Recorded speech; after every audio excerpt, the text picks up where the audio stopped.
नेपाली उखान छ अन्यथा नलागोस्, हात्ती लम्किँदै गर्छ के भुक्दै गर्छ भने जस्तो उहाँ एमसीसीले कर्मचारी भर्ना प्रक्रिया सुरु गरिसक्यो, यहाँहरू अब पनि सडकमा जान्छौँ। तपाईलाई म एउटा उदाहरण दिउँ। यो दुनियाँमा बढे भनेका बादशाहहरू त जनताको आन्दोलन सङ्घर्षबाट ढलेका छन्।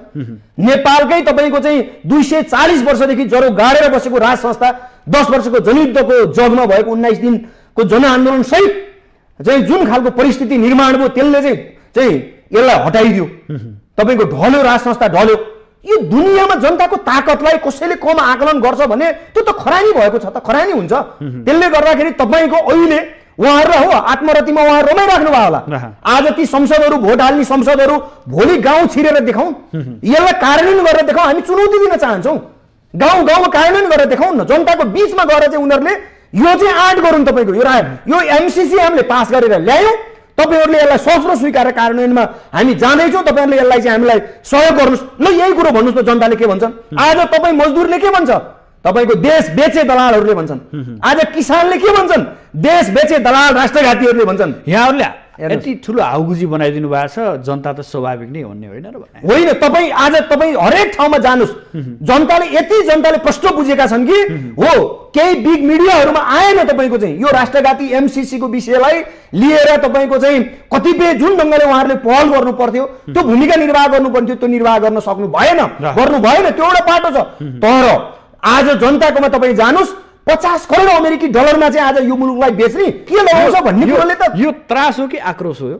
होइन, यो आक्रोश त्रासको कुरो भन्दा पनि यो वास्तविकता हो। त्यसले गर्दाखेरि हामीले वास्तविकता भनिराखेका छौँ। यो मुलुक सुन्नुहोस् त, तपाईँको यो मुलुक पहिले त यो मुलुक बचाउनु परेन। यो मुलुकलाई विदेशीको रणमैदान बन्ने कुरो कुनै पनि एउटा नेपाली नागरिक देश र जनताप्रति थोरै भए पनि, अलिकति भए पनि यदि उसलाई माया छ भने ऊ यो राष्ट्रघाती सन्धि सम्झौता त उसलाई स्वीकार्य हुँदैन नि हो। त्यसले गर्दाखेरि अहिले जनताको आक्रोश जुन हो नि, यो एमसीसी को सन्दर्भमा यो देशको हितमा छैन। त्यसले गर्दाखेरि यसलाई खारेज हुनुपर्छ भनेर आज आम जनतामा जुन खालको चेतनाको विकास भएको छ, यो जनता त राष्ट्रप्रतिको भावले ओतप्रोत भएर चाहिँ तपाईँको जनताको यो चाहिँ जनता आफ्नो भित्रैदेखि जनतामा त्यो भावना पैदा भएको हो नि त। यो त हेर्नु होला, अब हेर्नु होला नेपाली जनताले खेल्छन्, चाहे शेरबहादुर देउवा, चाहे प्रचण्ड, चाहे माधव नेपाल, जो राष्ट्रघाती चाहिँ एमसीसीमा सम्झौता गरे जसले यिनीहरूलाई खेल्ने। उहाँहरूले त के भन्नुभयो भने वर्तमान व्यवस्था नै धरापमा पर्ने अवस्था थियो, हामीले बचायौँ। मुलुकको जटिल परिस्थितिलाई हेरेर हामीले एमसीसीलाई व्याख्यात्मक टिप्पणी सहित पास गरेका हौँ। मुलुक बचाउने कि एमसीसी छोड्ने भन्ने निकै दोधार भयो र हामीले चाहिँ एमसीसीलाई व्याख्यात्मक रूपमा पास गर्यौँ, अनुमोदन गर्यौँ, तर हामीले मुलुक बचायौँ भनेर त्यसरी जवाफ दिनुभएको छ। तपाईँको मुलुक बचाउनु भयो कि मुलुक ध्वस्त पार्नुभयो त उहाँहरूले त मुलुकलाई ध्वस्त पार्नुभयो। एमसीसी संसदबाट अनुमोदन गराउने जुन खालको उहाँहरूले त्यो षड्यन्त्र रच्नुभयो नि, षड्यन्त्र भन्छु म, त्यसले मुलुकलाई ध्वस्त बनायो। हेर्नुहोस् अब त हेर्नुहोस् यो अहिलेको यो व्यवस्था यतिसम्म हेर्दै जानु होला। एमसीसी विरुद्धको जब जनलहर जब आन्दोलित हुन्छ, जब सङ्घर्षको मैदानमा आउँछन्, जनताहरू जब जाग्छन्, हेर्नु होला यी दलाल राष्ट्रघाती एमसीसी यहाँहरूलाई एमसीसी बोकेर अब राजनीति गर्न केही सजिलो हुने भयो। होइन, हामीले त त्यो होइन। हेर्नुहोस् जनमत जम्मा गर्न अलि सजिलो हुने हामीले भन्दै आएको। हेर्नुहोस् एउटा कुरा कहाँनिर हो भने नि हामीले खबरदारी गरेको हो। काली सन्धिको बेलामा पनि तपाईँको माधव नेपालको भूमिका के थियो त्यो त इतिहासले चाहिँ तपाईँको पुष्टि गरेको छैन। इतिहास छ त, साँच्ची छ त इतिहास। यसले गर्दाखेरि तपाईँको ठुलो र सानो भने त मुद्दाले बन्ने हो। आज सिङ्गो मुलुक ठिक छ, उनीहरूका मुद्दा छैनन्, यहाँहरूको मुद्दा छ भने जनताले यहाँहरूलाई किन पत्याइदिन्न त? यो प्रश्न पनि त आउला नि। तपाईँको हेर्नु होला आगामी दिनमा अहिले सिङ्गो मुलुक आन्दोलित छ कि छैन। आज तपाईँको रातारात तपाईँलाई म एउटा उदाहरण दिन्छु। 8 गते टेबुल गरे, संसदमा टेबुल गरे 8 गते, तर त्यो बिचमा संसद बस्न सकेन, उहाँहरूकै कारणले सकेन। तर 15 गते एकै दिन बसेको हो नि संसद। तर त्यही 15 गते तपाईँको चाहिँ संसदको चाहिँ बैठक राखेर ध्वनि मतको आधारमा पास गरियो नि यसलाई। त्यहाँ छलफल समेत पर्याप्त छलफल गरियो नि। त्यो किन गरिएन भने जनता आन्दोलित थिए, जनता सङ्घर्षमा थिए, लाखौँ जनता सङ्घर्षमा छन्, लाखौँ जनता आन्दोलनमा छन्। जनताले त यसलाई रिजेक्ट गरिसकेका।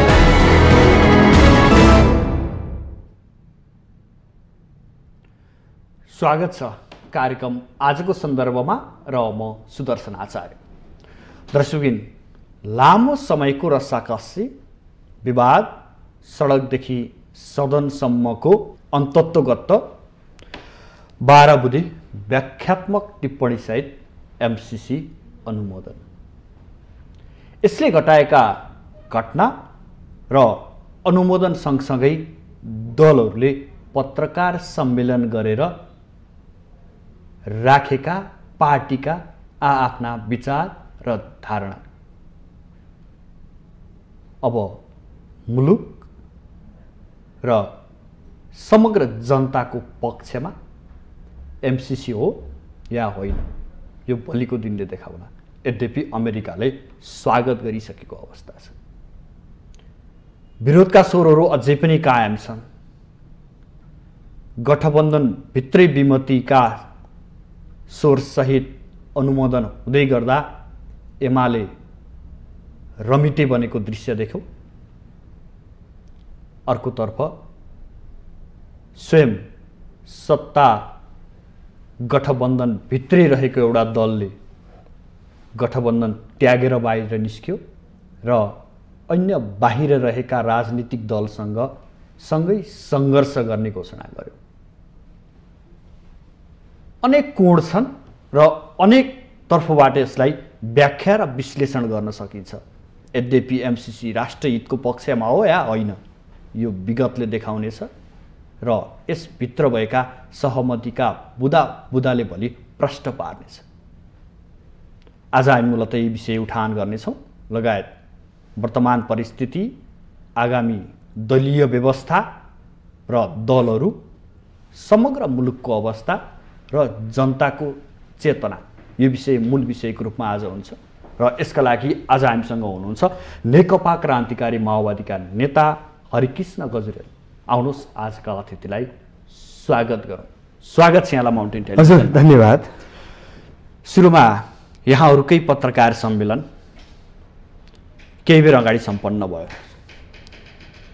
एमसीसीको विरुद्धमा सङ्घर्ष गर्दै आउनुभएका यहाँहरू, ठुला राजनीतिक दलहरूले बाहिर नदेखाए पनि भित्र एक किसिमको सहमति गरे, एमसीसी अनुमोदन गरेरै छाडे। यहाँहरू सडक सङ्घर्षमा हुनुहुन्छ र अझै पनि विरोधका कार्यक्रमहरू फेरिस्त रूपमा बाहिर ल्याउनु भएको छ। यो एमसीसी गिजोल्ने काम राजनीतिक दलबाटै भएको, यसमा दुई मत छैन। अब त अनुमोदन भइसक्यो, अब पनि यसका पक्ष विपक्ष केलाउँदै सङ्घर्ष कहिलेसम्म गर्ने? अब हामीले लामो समयदेखि यो एमसीसी राष्ट्रघाती छ भनेर हामीले सङ्घर्षलाई हामीले अगाडि बढायौँ। तर विडम्बना, तपाईँको यो एमसीसीलाई संशोधन नगरिकन स्वीकार्दैनौँ भनेर आउने सत्ता गठबन्धनकै माओवादी केन्द्र र नेकपा एकीकृत समाजवादी अन्तत तपाईँको आत्मसमर्पण गर्न पुग्यो। यो प्रसङ्ग म जोड्छु। मैले यहाँहरूकै प्रसङ्ग जोडेँ। यहाँहरूले विगतमा पनि एमसीसी विरुद्धमा आफ्ना स्वरहरू अभिव्यक्त गर्नुभएको थियो। आज अनुमोदन भइसकेको अवस्था छ, आज पनि आफ्ना स्वरहरू कायमै राख्नु भएको छ। किन भन्न सोधेँ मैले। हामीले यो एमसीसी राष्ट्रघाती छ र 50 करोड अमेरिकी डलरमा यो मुलुकलाई विदेशीको उपनिवेश बनाउने, राष्ट्रिय स्वाधीनतामा आँच आउने र यो मुलुक अन्तत आगामी दिनमा एउटा रणमैदान बन्ने, यो परिस्थिति सिर्जना हुन दिनु हुँदैन। यदि नेपालमा एमसीसी अनुमोदन भयो भने र एमसीसी लागू भयो भने यसले यो मुलुकको सार्वभौमिकता, यो मुलुकको अखण्डता र त्यसै गरी यो मुलुकको चाहिँ समग्र विकास र समृद्धिकै सन्दर्भमा चाहिँ यसले यो एमसीसी घातक बन्छ। र यतिसम्म कि यो मुलुकको स्थिति भोलि लिबिया, सिरिया, अफगानिस्तानको स्थितिमा पुग्छ। र किनकि अमेरिका र चाइना बीचको जुन खालको टसल बढ्छ र त्यसको भुमरीमा नेपाल पर्छ, त्यो हामीले विगतदेखि भन्दै आएका थियौँ। र जुन कुरो त्यो डकुमेन्टमा जब नेपाल सरकारका तत्कालीन अर्थमन्त्री ज्ञानेन्द्र बहादुर कार्की जति बेला प्रधानमन्त्री शेरबहादुर देउवा नै हुनुहुन्थ्यो 2074 साल भदौ 29 गते सेप्टेम्बर 2017 सेप्टेम्बर 14 को दिन र ज्ञानेन्द्र बहादुर कार्की अर्थमन्त्री हुँदाखेरि त्यति बेला सम्झौता गर्नुभयो र सम्झौता गरेर आइसके पछाडि शेरबहादुर देउवा नेतृत्वको सरकार विघटन भयो र केपी ओली आउनुभयो पछि। तर केपी ओली प्रधानमन्त्री बनेर आइसके पछाडि यसलाई निरन्तर रूपमा यो एमसीसीलाई पास गराउनु पर्छ भनेर उहाँ चाहिँ लाग्नुभयो र तर त्यो सम्भव हुन सकेको थिएन त्यति बेला। तर अहिले पछिल्लो स्थितिमा आइसके पछाडि जुन 5 दलीय गठबन्धनको सरकार बन्यो त्यसको नेतृत्व शेरबहादुर देउवाले गर्नुभयो र यही अस्ति 15 गतेसम्म आउँदाखेरि त यसलाई अनुमोदन गर्नुभयो। कस्तो लाजमर्दो भने यो व्याख्यात्मक घोषणा भनेर एउटा चाहिँ भ्रमपूर्ण र चाहिँ एउटा धुर्त्याइ गरेर यसलाई अनुमोदन गर्ने काम भएको छ र जुन कुरो हामीले विगतमा भनेको यो मुलुक रणमैदान बन्छ भन्ने उहाँहरूले धुर्त्याइ गर्नुभयो, छलकपट गर्नुभयो, अनुमोदन गर्नुभयो। हो, एकदमै हो त्यो त यहाँले भन्नुभयो हो। अनि यहाँहरूले चाहिँ यति धेरै आशंका शङ्का के भन्छ त्यो सबै पालेर बस्नुपर्ने किन? होइन, आशंकाको कुरो भएन। तपाईको एमसीसी मिलेनियम च्यालेन्ज कर्पोरेसनको जो चाहिँ संस्था र नेपाल सरकारको बीचको सम्झौता भयो जुन मिलेनियम च्यालेन्ज कम्प्याक्ट है, र त्यहाँ हामीले त्यहाँ प्रष्ट छ तपाईको त्यो सम्झौताको त्यसको धारा 6 को 6.3 जो दफा 6.3 को ख मा नेपालको संविधान अहिलेको वर्तमान संविधान मात्रै होइन भोलि आगामी दिनमा भविष्यमा बन्ने संविधान ऐन कानुनसँग यदि एमसीसी का धाराहरू बाजिएको खण्डमा संविधानका धाराहरू चाहिँ निष्क्रिय हुने, नेपालको संविधानका धाराहरू, तर एमसीसी का धाराहरू चाहिँ सक्रिय हुने। 12 बुँदे व्याख्यात्मकमा यो कुरा स्पष्ट लेखिदिनु भएको छ त। अब सकियो नि यो। तपाईको त्यो दुईतर्फी सम्झौता हुनु पर्दैन। तपाईको आत्मरतिमा रमाएर नेपाली जनतालाई ढाँट्ने र धुर्त्याइ गर्ने काम भएको छ। यही कुरालाई अमेरिकाले स्वागत गरिसक्यो। होइन, अमेरिकाको उसको मुख्य उद्देश्य भनेको नेपालमा छिर्ने उद्देश्य हो। चाइनालाई काउन्टर दिनको निम्ति नेपाललाई माध्यम बनाउन उसलाई जरुरी थियो। तपाईको यदि त्यसो हो भने त तपाईको चाहिँ किन यत्रो मरिहत्ते गरेर चाहिँ उसले चाहिँ लाग्नुपर्छ? उसो भए तपाईहरु चाइनाको प्रतिरक्षामा उभिनु भयो हो? हामी कसैको प्रतिरक्षामा पनि छैनौं। हामी नेपालको सार्वभौमिकता, नेपालको अखण्डता को पक्षमा छौं। हामी यो हो कि नेपाल रणमैदान बन्नु हुँदैन।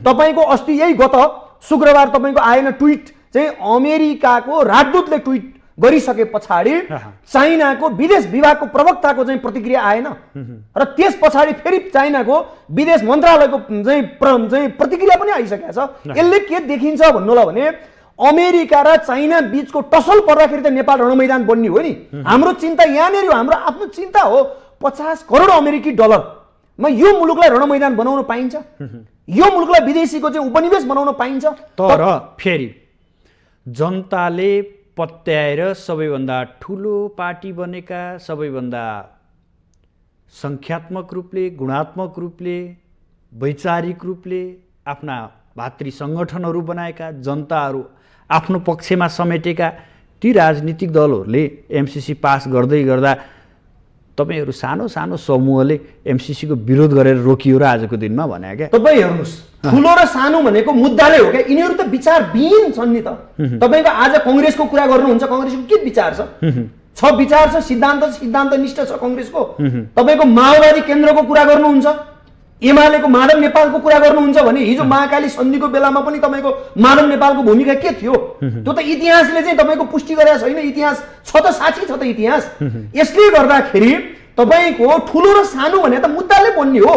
आज सिङ्गो मुलुकले यसलाई चाहिँ ठीक छ उनीहरुका मुद्दा छैनन्, यहाँहरुको मुद्दा छ भने जनताले यहाँहरुलाई किन पताइदिन्नन् त? यो प्रश्न पनि त आउला नि। तपाईको हेर्नु होला आगामी दिनमा अहिले सिङ्गो मुलुक आन्दोलित छ कि छैन? आज तपाईको रातारात तपाईलाई म एउटा उदाहरण दिन्छु। 8 गते टेबुल गरे, संसदमा टेबुल गरे 8 गते, तर त्यो बीचमा संसद बस्न सकेन, उहाँहरुकै कारणले सकेन। तर 15 गते एकै दिन बसेको हो नि संसद। तर त्यही 15 गते तपाईको चाहिँ संसदको चाहिँ बैठक राखेर ध्वनि मतको आधारमा पास गरियो नि यसलाई। त्यहाँ छलफल समेत पर्याप्त छलफल गरियो नि। त्यो किन गरिएन भने जनता आन्दोलित थिए, जनता सङ्घर्षमा थिए, लाखौँ जनता सङ्घर्षमा छन्, लाखौँ जनता आन्दोलनमा छन्। जनताले त यसलाई रिजेक्ट गरिसकेका छन्। केही पार्टीका कार्यकर्ता भनेर उहाँहरूले व्याख्या गर्नुभएको छ। तपाईँहरू बानेश्वरको एउटा समूहले मात्रै आम जनता भन्न मिल्छ र? उहाँहरूको अर्थ त्यो रहन्छ नि त। तपाईँको उहाँहरूले के भन्नु, देशका चाहिँ तपाईँको जिल्ला प्रशासन कार्यालय घेराउ र धरना दिएको उहाँहरूले देख्नुहुन्न? जनता गाउँ गाउँ बस्ती बस्तीमा चाहिँ यो राष्ट्रघाती एमसीसी खारेज गर्नुपर्छ भन्ने जनता आन्दोलित भएको उहाँहरूले देख्नुहुन्न? जनताले चाहिँ सामाजिक सञ्जालदेखि मिडियादेखि हरेक क्षेत्रमा चाहिँ जनताले आफ्ना आक्रोशहरू पोखेका, जनताले आफ्ना अभिमतहरू दिएका, आफ्ना अभिव्यक्तिहरू दिएको उहाँहरूले देख्नुहुन्न? यदि किन डराएर चाहिँ धुर्त्याइ गरेर एकाएक चाहिँ उहाँहरू चाहिँ छलफलै नगराइकन, राम्रो पर्याप्त छलफलै नगराइकन किन त्यो ढङ्गले उहाँहरूले पास गर्नुभयो? आज उहाँहरू तपाईँको यस्तो चाहिँ तपाईँको अवस्थामा हुनुहुन्छ, तपाईँको उहाँहरूले त जनतालाई ढाँटे भन्ने त उहाँहरूलाई परेको छ। राष्ट्रघात गर्न पाइन्छ? यो मुलुकलाई चाहिँ तपाईँको विदेशीको उपनिवेश बनाउने अधिकार छुट्छ कसैलाई? यो मुलुकलाई रणमैदान बनाउने त्यो छुट्छ कसैलाई? नेपाली जनताले हेर्नु होला, कोही कसैलाई बाँकी राख्नेवाला छैनन्। राष्ट्रघात गर्नेहरू दलालहरू जो कसैलाई नि बाँकी राख्दैनन्। नितान्त यहाँहरूको आक्रोश मात्रै होला यो? त्यो त समयले पुष्टि गर्छ। हेर्नुहोस्, हामीले त आन्दोलनको घोषणा गरिसकेका छौँ चरणबद्ध रूपमा। यही पर्सि 20 गते हामीले 6 पार्टी र 2टा मोर्चाको आयोजनामा हामीले विरोध सभाको कार्यक्रम हामीले आयोजना गरिसकेका छौँ। त्यस पछाडि पनि हामीले निरन्तर रूपमा चैतसम्म कार्यक्रम तय गरिसकेका छौँ। र हेर्नु होला, हामीले त आन्दोलन निरन्तर अगाडि बढाइराखेका थियौँ। जब आन्दोलन एउटा सशक्त ढङ्गले उठ्यो, त्यो उठिसकेपछि उहाँहरूलाई त निद हराम भयो र त्यसले गर्दा रातारात हेर्नुहोस् त युटर्न भयो कि भएनन्? माधव नेपाल र प्रचण्डहरूले आज के गर्नुभयो? उहाँहरूले आफ्नै कार्यकर्तालाई ढाँट्नु भएको छ। जनतालाई त ढाँट्नुभयो। आज आफ्नै चाहिँ तपाईँको त्यहाँ चाहिँ नेता कार्यकर्तालाई समेत चाहिँ उहाँहरूले ढाँट्नु भएको छ। र उहाँहरूलाई यो प्रष्ट थाहा छ, जनताले हामीलाई रिजेक्ट गरिसके, बहिष्कार गरिसके। उहाँहरूले राम्रोसँग चाहिँ उहाँहरूले त्यो बोध गर्नु भएको छ। बाबुराम भट्टराईले भनेका छैनन् गाउँ गाउँ पस्ने स्थिति छैन, सब जनताले ढुङ्गा हान्नेवाला छन् भनेर स्वयं बाबुराम भट्टराईले भनिरहेका छन् त। यसले गर्दाखेरि तपाईँको नेपालको स्रोत, नेपालको साधन उपयोग गरेर लगानी गर्ने, यही जनताको लगानी गर्ने वातावरण तयार गर्न चाहिँ नसक्ने, मागेर धनी हुन्छ यो दुनियाँमा? कोही मागेर भिख मागेर चाहिँ तपाईँको मुलुक धनी हुन्छ? त्यसमा पनि अमेरिकाले त लगानी गरेको हो। यदि साँच्चै उनले अनुदान दिने हो भने अमेरिकाको अनुदान होइन, लगानी हो। यहाँहरूले त्यसरी अर्थ्याउनु भएको छ। हो, यो लगानी हो। किन अनुदान होइन भने नि तपाईँलाई म उदाहरण दिन्छु। एउटा विदेश सहायक मन्त्रीले यहाँका बहालवाला प्रधानमन्त्री र पूर्व प्रधानमन्त्रीलाई धम्क्याउँछ, यहाँका विपक्षी दलका नेतालाई धम्क्याउँछ। त्यो क्षमता राख्छ उसले, त्यो क्षमता राख्छ। हेर्नुहोस् है, र त्यसै गरी एउटा प्रोजेक्टको चाहिँ तपाईँको चाहिँ मान्छेले धम्क्याउँछ। यो भन्दा चाहिँ तपाईँको चाहिँ लाजमर्दो अरू कुरा के हुन्छ? तपाईँको यिनीहरूले नेपालको राष्ट्रिय स्वाधीनताको पक्षमा काम गरेका छन् कि नेपाली जनताको पक्षमा काम गरेका छन् कि? र तिनी चाहिँ तपाईँको चाहिँ विदेशी दलालहरूको चाहिँ तपाईँको पक्षमा काम गरेका छन्, विदेशीहरूको पक्षमा काम गरेका छन्। तर यो एमसीसीलाई यहाँसम्म पुर्याएर यति साह्रो गिजल्ने काम त यहाँहरू नै हो नि, होइन र? भने बहसको विषय नबनाएर गिजल्ने काम गर्ने त यिनै राजनीतिक दलहरू हुन्। त्यसमध्ये यहाँहरूको पार्टी होइन। हामीले किन गिजोल्ने? हामीले त गिजोल्ने काम त उहाँहरू आफैले गर्नु भएको होइन। हिजो तपाईँको नेकपा बहसको विषय बनाइदिनु पर्थ्यो, एक ठाउँमा बस्नु पर्थ्यो, यसका भित्रका के छन् कुराहरू तिनलाई खोदल्न सक्नु पर्थ्यो। तर सडक सङ्घर्ष। तपाईँलाई म एउटा उदाहरण दिन्छु। नेकपाको तत्कालीन नेकपाकै प्रधानमन्त्री बने होइन केपी ओली, त्यति बेला केपी ओली प्रधानमन्त्री बन्दाखेरि कार्यदल बनाएको होइन, झलनाथको नेतृत्वमा 3 सदस्यीय कार्यदल बनाएको होइन। झलनाथ खनाल सहित त्यहाँ भीम रावल र प्रदीप गेवालीको चाहिँ 3 सदस्यीय कार्यदल बनाएको होइन। तपाईँ त्यही कार्यदलमा भएको 2 जनाले विरोध गरे हो कि नि त? यो त प्रश्न छ नि त, तपाईँको जग जाहेर छ। तपाईँको त्यो डकुमेन्ट पढ्नुहोस्। इन्डो पेसिफिक स्ट्राटेजीको चाहिँ अङ्ग हो भनेर चाहिँ अमेरिकाले व्याख्या गर्छ, उसले व्याख्या त्यो गर्छ। हाम्रा यहाँका चाहिँ दलाल शासकहरूका मान्छेहरूले के भन्छन्? यो होइन भन्छन्। अहिले व्याख्यात्मक घोषणा गर्नुभयो। तपाईँको यो के चाहिँ तपाईँको 2 पक्षीय सम्झौता त हो त? यो होइन नि। आफूलाई आत्मरति र एउटा कुरो कहाँनिर हो नि उहाँहरूको धुर्त्यै हो, यो अरू के पनि होइन। एमसीसी त तपाईँको अनुमोदन गर्नु त उहाँहरूले गर्नु छँदै थियो, तर जनतालाई ढाँट्ने धुर्त्यै गरेर आत्मसमर्पण गरेको हो कि त यो त पुष्टि हुन्छ नि। त्यही नारायण काजी श्रेष्ठ बोलिराखेका छैनन्, तपाईँ त्यही सत्ता गठबन्धन भित्रकै झलनाथ खनाल बोलिराखेका छैनन्, त्यो त बोलिराखेको स्थिति छ नि। हो यसले गर्दा हाम्रो कुनै आग्रह पूर्वाग्रहको कुरो होइन। 50 करोड अमेरिकी डलरमा यो मुलुकलाई रणमैदान बनाउन पाइँदैन। यो मुलुकको राष्ट्रिय स्वाधीनता, यो मुलुकको अस्मिता र त्यसै गरेर चाहिँ यो मुलुकको चाहिँ तपाईको समग्र हितको सन्दर्भमा उसको कब्जामा राख्न पाइँदैन। हामीले यही कुरो भन्ने आएर विकास परियोजना हो, विकास परियोजना कसैले दिन्छ भने त्यो परियोजना सम्पन्न गर्ने दायित्व हाम्रो हो। तर यहाँहरू किन यति धेरै उफ्रिनु भएको छ भनेर अर्को थरीको चाहिँ टिप्पणी हुन्छ क्या यस विषयमा। तपाईँको विकास परियोजनामा संसदबाट अनुमोदन गर्नुपर्छ। युएस एड तपाईँको संसदबाट अनुमोदन गर्नु पर्दैन त। अरू चाहिँ तपाईँको चाहिँ जति पनि विकासका परियोजनाहरू संसदैबाट चाहिँ अनुमोदन गर्नुपर्छ। तपाईँ भन्नुहोस् त, यहीँनिर त्यो त जरुरी छैन। त्यसो भए मैले यहाँलाई यहीँनिर रोकेँ। बिआरआई पनि प्रोजेक्ट छ, वर्ल्ड ब्याङ्कका प्रोजेक्टहरू पनि छन्। त्यसभित्रका शर्तहरू हामीले पढ्दैनौँ अथवा त्यो हामीलाई जानकारीमा रहँदैन। ती विषयवस्तु पनि केलायो भने कोही न कोही रूपमा उनीहरूको स्वार्थ लुकेकै हुन्छ। एमसीसीमा पनि उनीहरूको स्वार्थ हुन्छ। कसैले बिना स्वार्थ अर्को देशमा लगानी गर्नेवाला छैन, यो जगजाहेर कुरा हो। यो एमसीसीलाई यति धेरै माथि बनाउनु पर्ने, बिआरआई वर्ल्ड ब्याङ्कका सहयोगहरूलाई चाहिँ अध्ययनै नगर्ने कस्तो बानी हो? होइन, यसो हो, हामीले वर्ल्ड ब्याङ्कको सहयोग, बिआरआईको सहयोग, अरू चाहिँ तपाईँको आइएमएफको सहयोग, अर्को युएस एडको सहयोगको सन्दर्भमा तपाईँको त्यहाँ गएर गहिरेर त्यहाँ गएर तपाईँले पढ्नुहोस्। तपाईँले त्यहाँ हेर्नुभयो भने एमसीसी तपाईँको के प्रावधान राखिदिएको छ तपाईँले हेर्नुहोस्। नेपालको संविधानभन्दा माथि हुने नम्बर 1। अर्को कुरो बौद्धिक सम्पत्तिमा समेत उसको हस्तक्षेप हुने है। र त्यस पछाडि लिएर गएर चाहिँ नेपालको स्रोत र साधनमा समेत तपाईँको उसको उद्देश्य भनेको अमेरिका कहाँ तपाईँको आज हेर्नुहोस् त, जहाँ जहाँ अमेरिका छिर्छन् सिरियाको स्थिति के भयो, केही समय अगाडि मात्रै अफगानिस्तानको स्थिति के भयो, अहिले युक्रेनमै हेर्नुहोस् तपाईँको चाहिँ पछिल्लो स्थितिमा तपाईँको जहाँ जहाँ अमेरिका छिरेको छ त्यो मुलुक के भएको छ, तपाईँ रस जति चुस्नी खोक्रो बनाएर चाहिँ तपाईँको त्यो मुलुक ध्वस्त भएको छ कि छैन त? यो त तपाईँको दृष्टान्त त छ त। तपाईँको श्रीलङ्काले रिजेक्ट गर्ने एमसीसी, तर नेपालले यहाँका केही चाहिँ तपाईँको शासक दलाल शासकहरू हुन्थ्यो, मङ्गोलियाले दोहोऱ्याइ लिने, यो पनि स्मरण गर्नुहोस् न भने होइन। त्यहाँ यस्तो हुन्छ क्या तपाईँको एउटा कुरा, एउटा के बुझ्नु पर्यो भने नि हाम्रो त मानसिकता यस्तो दरिद्र मानसिकता छ। हेर्नुहोस्, भिख मागेर धनी हुन्छ, आफ्नो स्वाधीनता र अस्मिता बेचेर धनी हुन्छ, युवाहरूलाई विदेशमा पठाउने अनि रेमिटेन्सले चाहिँ तपाईँको आफ्ना स्वार्थ पुरा गर्ने, यस्तो मानसिकताबाट मुलुकको विकास समृद्धि हुन्छ। हो अहिले के हो भने 50 करोड अमेरिकी डलरले यो मुलुक त्यस्तो समृद्धि हुने कति आयो होला त अहिलेसम्म यो मुलुकमा? 2007 सालदेखि अहिलेसम्म हेर्ने हो भनेदेखि तपाईँको चाहिँ 7 खर्बभन्दा बढी पैसा आइसकेको छैन। खोइ त तपाईँको तिनीहरूको हिसाब किताब। महाकाली सम्झौताको तपाईँको प्रसङ्ग के भनेका थिए? वार्षिक तपाईँको 1 खरब तपाईँको चाहिँ 21 अरब पैसा आउँछ, पैसाको खोलो बक्स भनेको थिए। कहाँ पुग्यो तपाईँको चाहिँ हेर्नुहोस् त, आज के भयो तपाईँको स्थिति, अभिगत के भयो? यसले गर्दाखेरि तपाईँको एमसीसी यो त प्रष्ट छ त।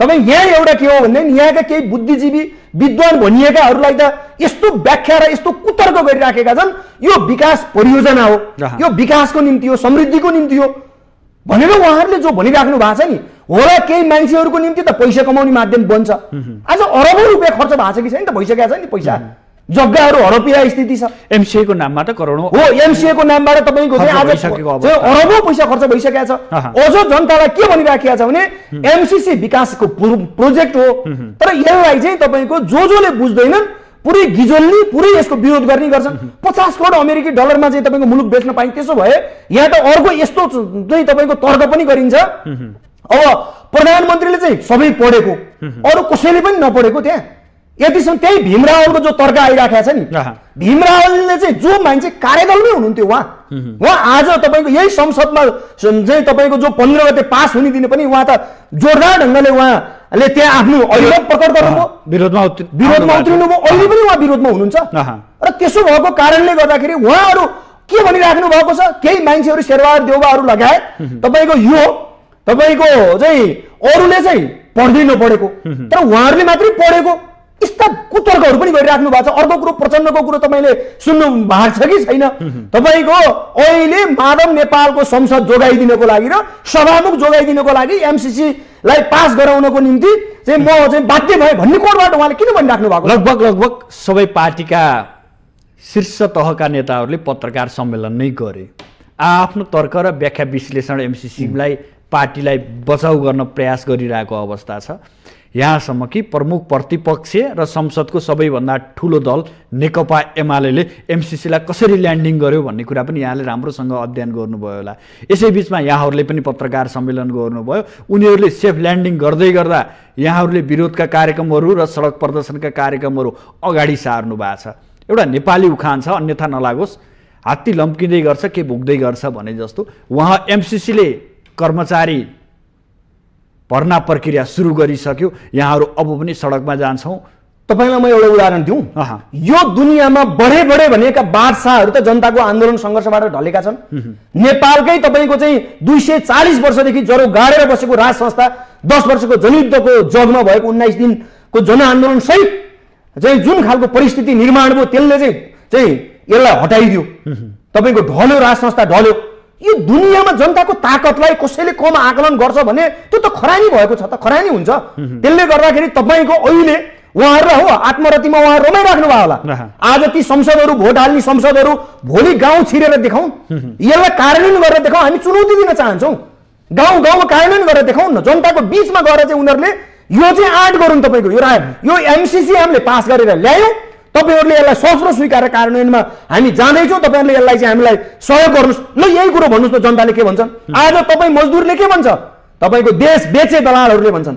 आज किसानले के भन्छन्? देश बेचे दलाल राष्ट्रघातीहरूले भन्छन्। यहाँहरूले यति ठुलो हाउगुजी बनाइदिनु भएको छ, जनता त स्वाभाविक नै हुने होइन र भने होइन। तपाईँ आज तपाईँ हरेक ठाउँमा जानुस्, जनताले प्रश्न बुझेका छन् कि हो केही बिग मिडियाहरूमा आएन तपाईँको चाहिँ यो राष्ट्रघाती एमसीसी को विषयलाई लिएर तपाईँको चाहिँ कतिपय जुन ढङ्गले उहाँहरूले पहल गर्नु पर्थ्यो, त्यो भूमिका निर्वाह गर्नु पर्थ्यो, त्यो निर्वाह गर्न सक्नु भएन, त्यो एउटा पाटो छ।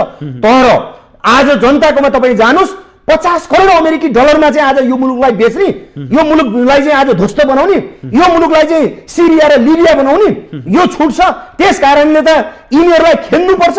यतिसम्म कि जनताको आक्रोश तपाईँले सुन्नु भने टाउको गिर्नुपर्छ भन्नेसम्म जनताको आक्रोश छ। तपाईँ जानुस्, तपाईँ चाहिँ जनताका बीचमा गएर तपाईँले सुन्नुहोस् त। यो सामान्य आक्रोश छैन, आवेग छैन नि। जनताले भनेका छन् यहाँ के छैन? जल जङ्गल जमिन जडीबुटी जनशक्ति, तपाईँको मानसिकता दरिद्रता छ नि। युवाहरूलाई बाहिर पठाएर मुलुक धनी हुन्छ, मुलुक समृद्ध हुन्छ, मुलुक विकसित हुन्छ, यो दुनियाँमा कहीँ भएको छ?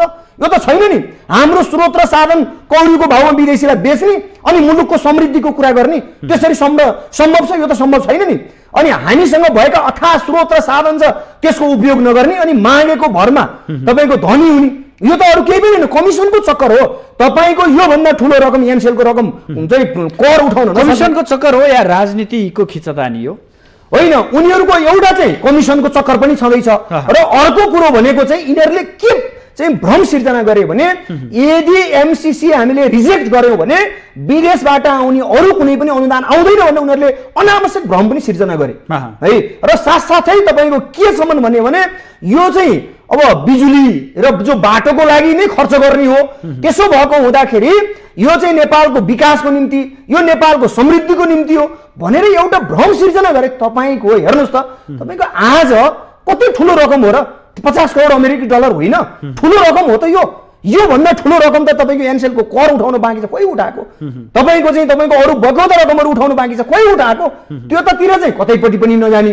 यो त अरू के पनि होइन। हेर्नुस् है, अमेरिकाको उसको उद्देश्य हो नेपालमा छिर्ने उद्देश्य, उसले एउटा माध्यम बनायो र यिनीहरू चाहिँ तपाईको साखुल्य दलाल, को भन्दा को बढी साखुल्य दलाल हुने त्यो हुँडबाजी हो, त्यो प्रतिस्पर्धा हो कि उहाँहरूको, अरू के पनि होइन। चाहे केपी हो चाहे शेरबहादुरको यही हो। अर्को कुरा के भन्छन् भने नेपालमा कोही दक्षिण पश्चिमबाट परिचालित दलहरू छन्, कोही उत्तरतिरबाट परिचालित दलहरू छन्। यी बीच तालमेल मिल्दैन र कुनै एउटा इस्यु पायो भने यी दुई बीच चाहिँ टकराव हुने गर्छ भन्दैछन् क्या। होइन, भन्नलाई त भन्न पाइयो के भन्ने, तर सारमा कहाँनेरि हो भने नि वास्तवमा नेपाल र नेपाली जनताप्रति जो जवाबदेही र जसले चाहिँ ऊ नेपाली प्रति ऊ जिम्मेवार छ, उसले नेपालको हितलाई सोचेर काम गर्ने हो नि। हामीले न कुनै उत्तर कुनै दक्षिणको प्रसङ्गको कुरो यहाँ ल्याएको होइन नि। मात्रै कुरो के हो भने तपाईँ भन्नुहोस् अमेरिका र चाइना बीचको युद्ध पर्यो टसल पर्यो भने नेपाल के हुन्छ? तपाईँहरूलाई ट्याग त यसमा लाग्यो नि। अहिले त ती राजनीतिक दलहरूले यिनीहरू कतैबाट परिचालित छन्, कसैले उचालेका छ र यिनीहरू सडकमा उचालिरहेछन् भनेर त यहाँहरूलाई भने नै हो नि। तपाईँ पुष्टि गरेर देखाउनु न, तपाईँको हामी कोबाट कसरी परिचालित छौँ पुष्टि गरेर देखाए हुन्छ नि त। तपाईँको आफू चाहिँ तपाईँको एउटा रङ्गले बेइमानी गर्ने, अनावश्यक कुतर्क गरेर हुन्छ, राष्ट्रघात गर्ने, जनघात गर्ने, एउटा प्रोजेक्टमा चाहिँ तपाईँको यो मुलुकलाई विदेशीको उपनिवेश बनाउने है। अनि त्यहाँबाट अरू जो देशभक्त छन्, जो चाहिँ यो मुलुकका सच्चा पहरेदार छन्, जसले यो मुलुकको र जनताको चाहिँ निरन्तर रूपमा हितको निम्ति ऊ सङ्घर्षरत छ, उनलाई कसले के लगाउँछ भन्ने कुरोले त यो त्रास हो कि आक्रोश हो? होइन, यो आक्रोश त्रासको कुरो भन्दा पनि यो वास्तविकता हो। त्यसले गर्दाखेरि हामीले वास्तविकता भनिराखेका छौँ। यो मुलुक सुन्नुहोस् त, तपाईँको यो मुलुक पहिलो त यो मुलुक बचाउनु परेन। यो मुलुकलाई विदेशीको रणमैदान बन्ने कुरो कुनै पनि एउटा नेपाली नागरिक देश र जनताप्रति थोरै भए पनि अलिकति भए पनि यदि उसलाई माया छ भने ऊ यो राष्ट्रघाती सन्धि सम्झौता त उसलाई स्वीकार्य हुँदैन नि। हो, त्यसले गर्दाखेरि अहिले जनताको आक्रोश जुन हो नि यो एमसीसीको सन्दर्भमा यो देशको हितमा छैन, त्यसले गर्दाखेरि यसलाई खारेज हुनुपर्छ भनेर आज आम जनतामा जुन खालको चेतनाको विकास भएको छ, यो जनता त राष्ट्रप्रतिको भावले ओतप्रोत भएर चाहिँ तपाईँको जनताको यो चाहिँ जनता आफ्नो भित्रैदेखि जनतामा त्यो भावना पैदा भएको हो नि त। यो त यहाँहरूले भने जस्तै अमेरिकी सेनाले नेपालमा बुट बजार छ भन्ने किसिमका प्रतिक्रियाहरू यहाँहरूको पार्टी विरोध गर्नेहरूले भन्छन्। अमेरिकाले यही अनुदानका नाममै बुट बजार्नु पर्ने हो र अमेरिका जस्तो शक्तिशाली मुलुकलाई अनुदान दिएर पस्नुपर्ने अवस्था हो र भने आजको दिनमा? होइन, माध्यम त चाहियो नि, एउटा छिर्ने माध्यम बनाउनु पर्यो नि त। जतिसुकै भए पनि एउटा अमेरिकाको तपाईँको हेर्नुहोस् त विश्वमा उसको प्रभुत्व जुन छ साम्राज्यवादी प्रभुत्व एउटा माध्यम बनाउनु पर्यो। त्यहाँ अमेरिका चाहेको भए त 10 वर्ष जनयुद्धको समयमा पनि त आउन सक्थ्यो, जुनसुकै बेला पनि आउन सक्थ्यो भनेर यसरी टिप्पणीकारहरूले त्यसरी पनि टिप्पणी गर्दै होइन। त्यो चाहिँ उहाँहरूको त्यो टिप्पणी चाहिँ उहाँहरूको बेतुकको टिप्पणी हो। किनभने नि अहिले त विभिन्न जालोमा त जेलिएको छ नि त दुनियाँ। संयुक्त राष्ट्र छ होइन, त्यो त चाहिँ सबैलाई जग जाहेर छ र उसलाई यहाँ छिर्ने एउटा माध्यम त बनाउनु पर्यो नि। र खास गरी तपाईँलाई म एउटा कुरो के प्रश्न पार्न चाहन्छु भने टिबेटमा हिंसा भड्काउने उद्देश्य छ उसको। टिबेट त नेपालसँग जोडिएको छ र नेपाललाई प्रयोग गरेर टिबेटमा हिंसा भड्काउने हो उसको माध्यम यो हो। र हामीलाई चिन्ता यो होइन कि फेरि मान्छेको एउटा प्रश्न छ, यो पनि यहाँहरूले पुष्टि गर्नु पर्ला। एउटा प्रश्न छ, टिबेटमा हिंसा भड्कियो भने हामीलाई के को नेपाल किन चिन्ता लिनु पर्यो भन्ने छ। हामीलाई त्यो चिन्ता होइन, टिबेटमा चाइना र अमेरिका बीचको जब टसल पर्छ त्यति बेला नेपाल त रणमैदान बन्छ नि त। हो, त्यही कारणले हामीलाई चिन्ता हो र हामीले भन्दै रणभूमि बन्न सक्छ भन्ने यहाँहरूको चिन्ता, विशेष चिन्ता चाहिँ त्यो भयो। प्रोजेक्ट भन्दा पनि नेपाल रणभूमि बन्न सक्छ भन्ने चिन्ता। प्रोजेक्ट त एउटा कुरा के हो भने यो मुलुकलाई खोक्रो पार्ने, यो मुलुकलाई ध्वस्त पार्ने, यो मुलुकको स्रोत र साधनहरू उसले आफ्नो कब्जामा लिने, आफ्नो अनुकूलतामा तपाईँको त्यसलाई चाहिँ आफ्नो ढङ्गले त्यसलाई कब्जामा लिने। अनुदानले मुलुक बन्दैन। होइन, अनुदान तपाईँ सुन्नुहोस् त, उसको त अनुदानै होइन लगानी हो त। लगानी उसले नेपालमा लगानी गर्दैछ। लगानी त फाइदाको निम्ति लगानी हो। तपाईँ म उदाहरण दिन्छु, साँच्चै अनुदान हो भनेदेखि उनीहरूलाई के को चिन्ता? एउटा विदेश सहायक मन्त्रीले यहाँका चाहिँ प्रधानमन्त्रीहरूलाई चाहिँ तपाईँको थर्काएको हेर्नुहोस् त, धम्क्याएको हेर्नुहोस् त। हामी त्यो लिँदैनौँ भनिसके पछाडि त तपाईँको उसलाई त्यत्रो चासो चाहिँ त्यत्रो चिन्ता हुनु जरुरी छ? यो त छैन नि। यदि नेपालकै हितको निम्ति हो भने त नेपाली जनताले फैसला गर्ने कुरा होला नि। यो त नेपाली जनताले चाहिँ तपाईँको त्यो विषयलाई कसरी लिने भन्ने त नेपालीको सरकारको कुरो होइन यो। तर उसलाई त्यत्रो चिन्ता। तर हाम्रा यहाँका दलाल शासकहरूले के गर्छन् भने हेर्नुहोस् त, तपाईँको केही समय अगाडि मात्रै शेरबहादुर देउवा र प्रचण्डले तपाईँको चिठी लेखेर पठाउनु भएको, त्यति बेलासम्म प्रचण्डले ढाँड्दै हुनुहुन्थ्यो। हेर्नुहोस् है, उहाँले के भन्दै हुनुहुन्थ्यो भने एमसीसी चाहिँ को विपक्षमा छौँ भन्दा चाहिँ उहाँहरूले त्यो किसिमले भ्रम सिर्जना गर्नु भएको थियो। तर त्यो पत्रले त उदाङ्गो गरिदियो नि उहाँहरूको चरित्र। अझ यो अस्ति 15 गतेसम्म आउँदाखेरि त प्रचण्ड र मानव नेपालहरू वास्तवमै आत्मसमर्पणवादी हुन्, राष्ट्रघाती हुन्, उनीहरू चाहिँ दलाल हुन् भन्ने कुरो पुष्टि भएको भएन यो त। गजरेलजी, तपाईँहरूले एमसीसीको विरोध गर्दै गर्दा, सडकमा निस्किँदै गर्दा माओवादी केन्द्र र एकीकृत समाजवादी पार्टी पनि यहाँहरूको मोर्चामा त होइन कि सँगसँगै उहाँहरू पनि विरोध गर्दै हिँड्नु भएको थियो। उहाँहरूले भातृ सङ्गठनहरूलाई परिचालन गरे जस्तो देखिन्थ्यो। भातृ सङ्गठनहरू सडकमा थिए, तिनीहरूले एकाएक बुझे, तर तपाईँहरूले बुझ्न किन सक्नु भएन? यसो तपाईँलाई म यो कुरो प्रश्न पार्छु। मैले हेर्नुहोस्, म आफैले तपाईँको उहाँहरूका भातृ सङ्गठनहरूसँग संयुक्त रूपमा सङ्घर्षको कार्यक्रम गरौँ भन्दाखेरि उहाँहरूले मान्नु भएन। अलि अगाडिकै कुरा हो हेर्नुहोस् यो है, मैले भनेको छु, म आफैले भनेको छु। र नेताहरूले हामीले कार्यकर्तालाई बुझायौँ, उहाँहरू बुझ्नुभयो, प्रदर्शनमा आउनु भएन। यति सजिलो जवाब दिइरहनु भएको छ, तर तपाईँहरूले किन बुझ्न सक्नु भएन भन्ने कुरा हो। म यही भन्दैछु त, कहाँनिर रह्यो भने नि उहाँहरू हिजो नेताहरूले आन्दोलनमा गइदिएको जस्तो गर भनेर नेताहरूले त्यो भन्नुभयो, उहाँहरू गइदिएको जस्तो गर्नुभयो। र बाहिर के हुन्छ भने नि यो दुनियाँमा म तपाईँलाई एउटा उदाहरण जोड्छु। यदि क्रान्ति निर्णायक तहमा पुगेको बेलामा प्रतिक्रान्तिकारी र यथास्थितिवादीहरूले क्रान्ति तुवाउनको निम्ति क्रान्तिको नारालाई नछ्यापिकन क्रान्ति तुइदैन। यसको मतलब यो हो कि एमसीसी खारेजीको चाहिँ निम्ति जब जनता आन्दोलित भयो, एमसीसीको विपक्षमा जब लाखौं जनताहरू सङ्घर्षमा आए, सङ्घर्षमा आइसकेपछि त्यो एमसीसी को विपक्षमा आएको चाहिँ जो परिस्थिति थियो, जो मास थियो, जुन माहौल थियो, त्यसलाई मत्थर गराउने र त्यसलाई तुल्याउनको निम्ति उहाँहरू चाहिँ सडकमा आए जस्तो गरेको हो भन्ने कुरो अहिले 15 गतेसम्म आउँदा त्यो पुष्टि भयो। उहाँहरू चाहिँ त्यो सङ्घर्ष गर्न एमसीसी रोए जस्तो गरे हो, चाहिँ म कुटे जस्तो गर्छु, त रोए जस्तो गर भन्ने जो भनाइ छ उहाँहरूले गर्नुभएको त्यही हो। यदि होइन भने हेर्नुहोस् त, होइन भने तपाईँको चाहिँ बेतुकको र कुतर्क गरेर आज तपाईँको व्याख्यात्मक घोषणा भनेर तपाईँको चाहिँ भ्रमपूर्ण चाहिँ एउटा चाहिँ प्रचारबाजी गरेर जुन ढङ्गले एमसीसीलाई अनुमोदन गराउने काम गरियो संसदबाट, तपाईँको त्यो तपाईँको अझ यति कुरै गर्ने हो कि संशोधन भयो, त्यहाँ उहाँहरूले संशोधन गराउन सक्नुभयो। दुई पक्ष बीचमा चाहिँ तपाईँको चाहिँ त्यहाँ कुनै त्यहाँ बुढाहरूलाई चाहिँ तपाईँको थपड गराएर केही त्यहाँ उहाँहरूले परिमार्जन गराउन सक्नुभयो? यो त सक्नु भएन नि। यसले के देखिन्छ भन्नु होला भने उहाँहरू त हेर्नु होला, अब हेर्नु होला नेपाली जनताले खेल्छन्, चाहे शेरबहादुर देउवा, चाहे प्रचण्ड, चाहे माधव नेपाल, जो राष्ट्रघाती चाहिँ एमसीसीमा सम्झौता गरे जसले यिनीहरूलाई खेल्छन्। उहाँहरूले त के भन्नुभयो भने वर्तमान व्यवस्था नै धरापमा पर्ने अवस्था थियो, हामीले बचायौँ। मुलुकको जटिल परिस्थितिलाई हेरेर हामीले एमसीसीलाई व्याख्यात्मक टिप्पणी सहित पास गरेका हौँ। मुलुक बचाउने कि एमसीसी छोड्ने भन्ने निकै दोधार भयो र हामीले चाहिँ एमसीसीलाई व्याख्यात्मक रूपमा पास गर्यौँ, अनुमोदन गर्यौँ, तर हामीले मुलुक बचायौँ भनेर त्यसरी जवाफ दिनुभएको छ। तपाईँको मुलुक बचाउनु भयो कि मुलुक ध्वस्त पार्नुभयो त उहाँहरूले? उहाँहरूले त मुलुकलाई ध्वस्त पार्नुभयो। एमसीसी संसदबाट अनुमोदन गराउने जुन खालको उहाँहरूले त्यो षड्यन्त्र रच्नुभयो नि, षड्यन्त्र भन्छु म, त्यसले मुलुकलाई ध्वस्त बनायो। हेर्नुहोस् अब त हेर्नुहोस् यो अहिलेको यो व्यवस्था यतिसम्म हेर्दै जानु होला। एमसीसी विरुद्धको जब जनलहर जब आन्दोलित हुन्छ, जब सङ्घर्षको मैदानमा आउँछन्, जनताहरू जब जाग्छन्, हेर्नु होला यी दलाल राष्ट्रघाती र एमसीसी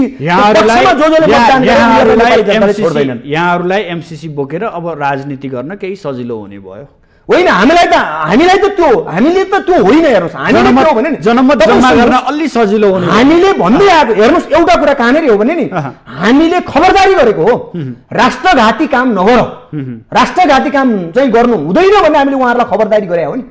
तर उहाँहरूले जनघात र राष्ट्रघात गर्नु पनि आज तपाईँको ठिक छ। राष्ट्रघात चाहिँ तपाईँको उहाँहरूले गर्ने सन्दर्भमा त उहाँहरूले सोच्नुपर्छ पर्दैन, गर्नुहुन्न भन्ने कुरो उहाँले सोच्नुपर्छ पर्दैन।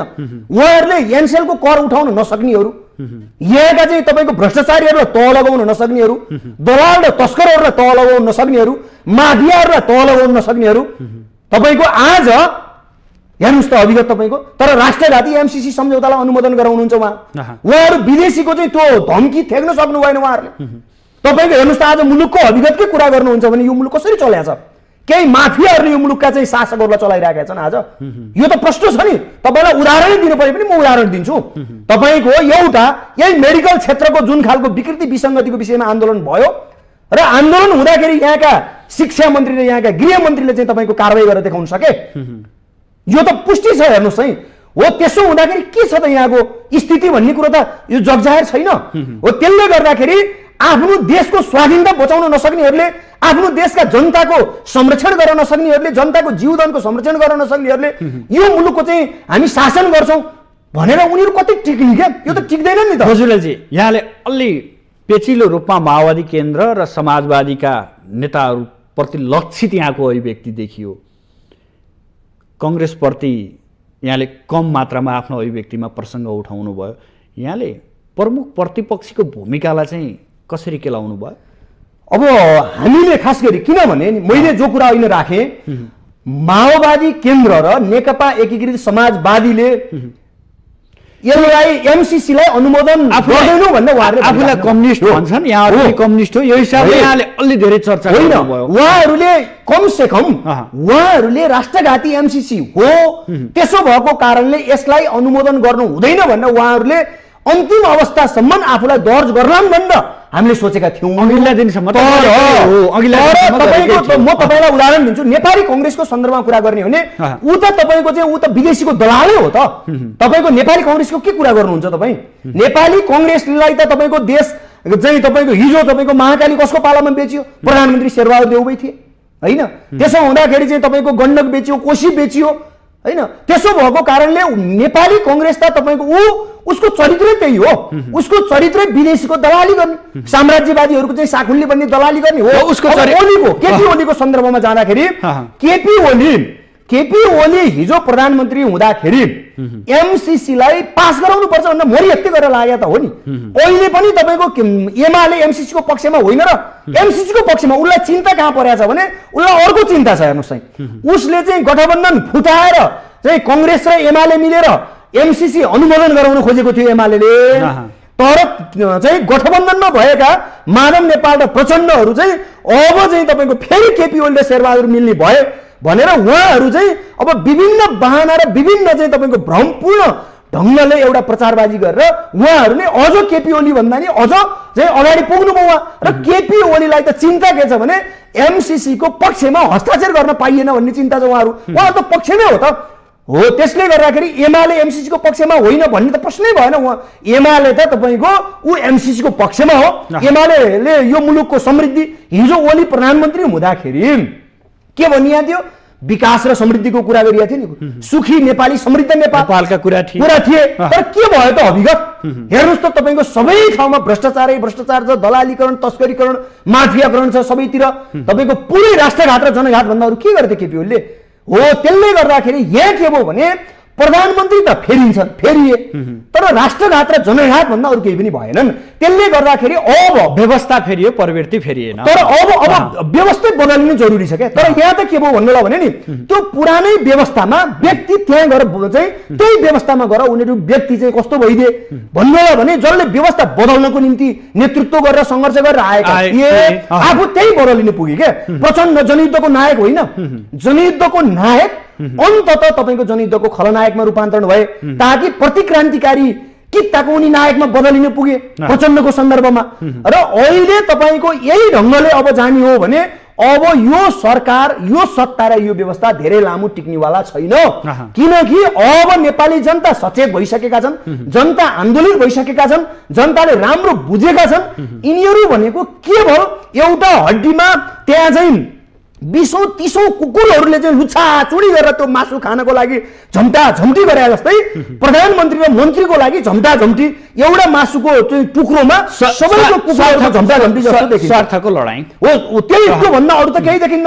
अब यसो भन्दै गर्दा अन्ततोगत अनुमोदन भयो।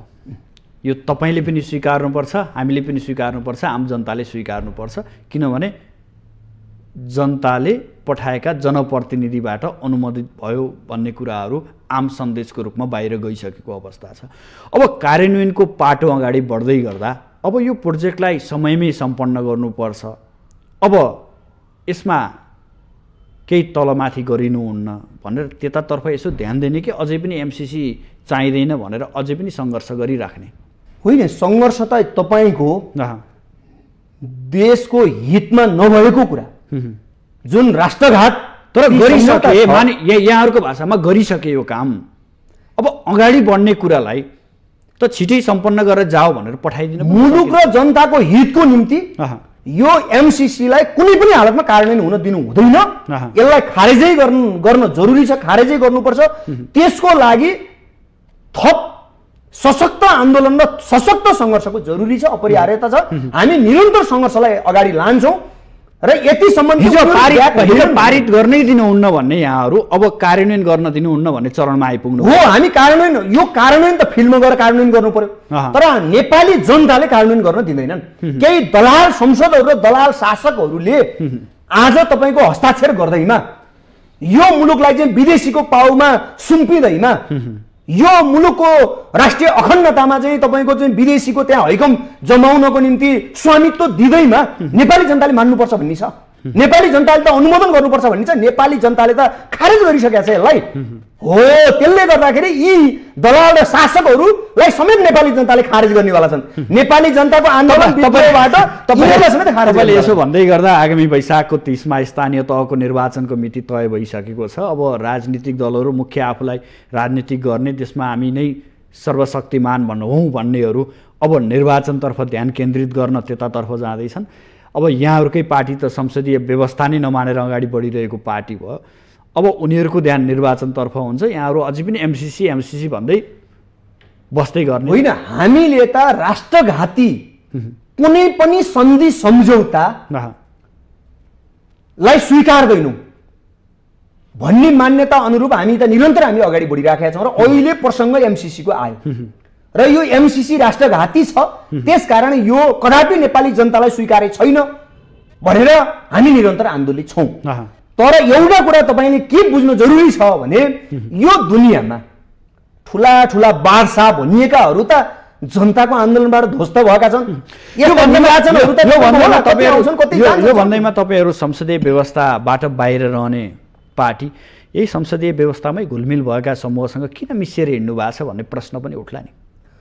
होइन, हामी त संसदीय व्यवस्थामा भएका घुलमिलसँगको प्रसङ्ग भन्दा पनि कतिपय सन्दर्भमा एजेन्डाहरू मिल्ने सवालमा त्यहाँ अब संयुक्त केही कार्यक्रमहरू त्यहाँ बन्न सक्छन्, तर त्यो निश्चित मुद्दामा मिल्ने कुरा रह्यो। अहिले यो एमसिसी को सन्दर्भमा मिल्नेहरूलाई हामीले चाहिँ त्यहाँ चाहिँ एउटा ढङ्गले सँगै लिएर अगाडि बढिराखेका छौँ। किनकि पहिलो त यो राष्ट्रघाती सम्झौतालाई खारेज गरौँ, त्यसपछि आफ्ना एजेन्डा त आफ्नो ठाउँमा छ होला, कसैका कुनै एजेन्डा होला नि त्यो आफ्नो ठाउँमा छ, तर कमन मुख्य चाहिँ अब अहिले साझा एजेन्डा भनेको चाहिँ यो राष्ट्रघाती एमसिसी सम्झौता खारेज गर्ने एजेन्डा हो। यो एजेन्डालाई पहिला हामीले चाहिँ यो एजेन्डालाई लिएर सबैलाई यो एजेन्डामा सहमत हुनेलाई हामीले गोलबन्द गरौँ र अरू यो एजेन्डालाई हामीले जब एउटा ढङ्गले पार लगाइसकेपछि यसलाई खारेज गरिसके पछाडि अरू आफ्ना मुद्दाहरू त आफ्नो ठाउँमा छन्। अब अन्तमा नितान्त पार्टीगत कुरा सोधेँ, अहिले तपाईँहरूको पार्टी पनि अलि छिन्न भिन्न अवस्थामै छ, धेरै साथीहरू असन्तुष्ट हुनुहुन्छ, केही साथीहरूले छोडेर पनि गइसक्नुभयो, अवस्था कस्तो छ तपाईँहरू? होइन, पार्टी चाहिँ विचारको आधारमा, सिद्धान्तको आधारमा, एजेन्डाको आधारमा पार्टी सानो या ठुलो बन्ने भन्ने कुरो त्यसले निर्धारण गर्छ। र अहिले हामीले जुन मुद्दा उठाएका थियौँ, जुन एजेन्डा उठाएका थियौँ, त्यो एजेन्डा सही हो, राष्ट्रिय एजेन्डा हो भन्ने कुरा आज स्थापित भएको छ।